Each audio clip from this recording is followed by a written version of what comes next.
Hello everyone and welcome back to Trending Now. If somebody would have asked me which was the shortest romance in Hollywood, I would have never guessed that it was the very romance that happened between one of the greatest comedy performers, Edie Murphy, and the fabulous Spice Girl, Melanie Mel B. They needed only 6 months to fall in love, make plans for a wedding, have a baby together, and then break up. Even though this romance happened in a very short time, the Spice Girls superstar called Edie her biggest love. What might have gone wrong? Continue watching to find out more.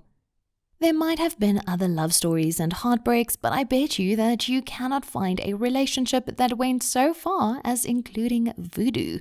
Let's find out what happened between these two lovebirds. How did it start, and why did it turn out to be a messy train wreck? It all started back in 2005 when Eddie's wife of 12 years filed for divorce. He did not take a single minute to mourn the crashed wedding before finding condolence in the arms of Mariah Carey, Robin Givens, and even Sean Robinson. On the other hand, Mel's Shaw wasn't quite calm. By 2005, she divorced her husband of 5 years, Spice Girls backup dancer Jimmy Gozar. From the marriage with Jimmy, Mel had a daughter. Mel explored the other side. A woman named Christy Parker acknowledged that she has been seduced by Mel. Mel was in a 2-year relationship with a film executive named Christine. They were even seen sharing a private moment together. But at that time, Mel refused to label it, nor did she care about people who started to identify her sexual preferences. After her breakup with Christine, the news that Mel was single started to spread and eventually made its way to Eddie's people, who contacted her. Mel wasn't quite comfortable with meeting him, so she suggested a dinner party, and that was the least of her problems since Eddie's house was always full of people. The night that they met, according to Mel, Eddie's mansion was packed, and at one point she spotted him from across the room. Their eyes met, and for Mel, that freaked her out, because she's never had anyone look at her the way Eddie did. She left the room and ran to the restroom to make herself feel better. She made up an excuse and told Eddie that she needed to leave because she had previous planned activities at a hotel. Not wanting to let her out of his sight, Eddie booked a large table at the hotel's restaurant and moved the party to the hotel Mel was staying at. When they arrived at the hotel, Mel again excused herself to the restroom, and Eddie followed her and waited for her at the restroom door until she came out.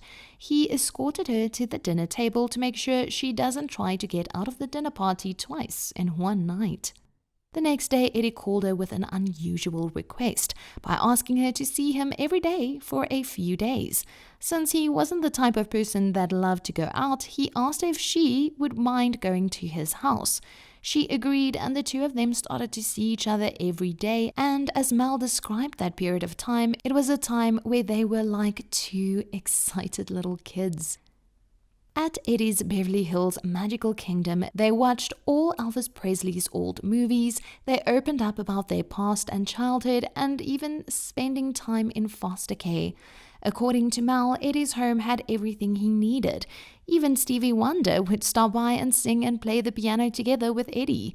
Even Denzel Washington was a regular guest. Eddie's personal chef would prepare every day at 6 p.m. a great dinner with anything you might imagine eating. Eddie, without a single doubt, welcomed Mel into his inner circle. His generosity was endless. He even gave Mel his credit card while telling her that he would be very happy if she used it. She also had Eddie's chauffeur and his Rolls Royce, but Mel claimed that she gave back the credit card after a couple of weeks. But that did not stop Eddie from running even more after her. He proposed to her and wanted them to create a family together. For a short period of time, they became so close that they got matching tattoos. It was like poetry, every touch, every kiss, every sense out of this world. These were the words that Mel used to describe her feelings and her relationship with Eddie at the time. He was also generous with words by telling her every morning that she was the most beautiful woman in the world. He flew Mel's dad from the UK to the US to ask him about his daughter's hand. Mel's dad agreed to their union because they had already designed her wedding ring at Cartier. A few months before the wedding, Edie booked a private jet and flew Mel to a weekend getaway in Mexico. That is where Mel got pregnant with their daughter. Their fairy tale moment started to fade because of the unbearable need for control from Edie's side. He never wanted her to leave the house, not even to get a coffee, which, for that need, Edie even had a whole team planned to help Mel with everything. Life in Eddie's kingdom became hell for Mel because it was always overcrowded and his friends did not like her so much and called her a gold digger. Even Eddie's mother had some kind of issues with Mel. Mel could not even buy tampons without being tracked by Edie. He would insist to book her flights whenever she needed to go. Also, he would get people to spy on her every move when out for a drink with her friends. According to her words, nothing was really in her control. And she knew that she could never like this kind of living and be part of Eddie's kingdom.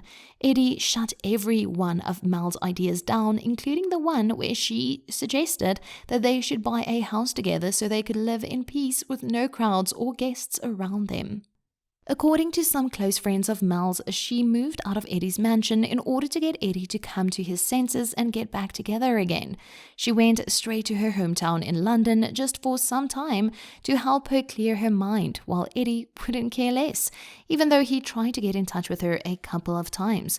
He took the separation signs very seriously and decided that their relationship is over. In reference to Mel's baby after their separation, he said that he had no idea whose child it was until the blood test would have gone through. Mel was shocked by his statement to her very core and declared that she would never forgive him. He showed up on the red carpet with Tracy Edmonds, even though her divorce wasn't final yet. She told the reporters that she and Edie had a relationship that went back in the time of a couple of months.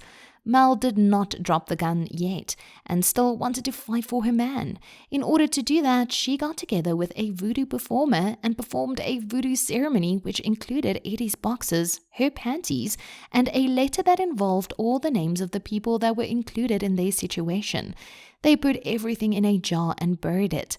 Strange, isn't it? But after that, Mel decided to move on and not look back.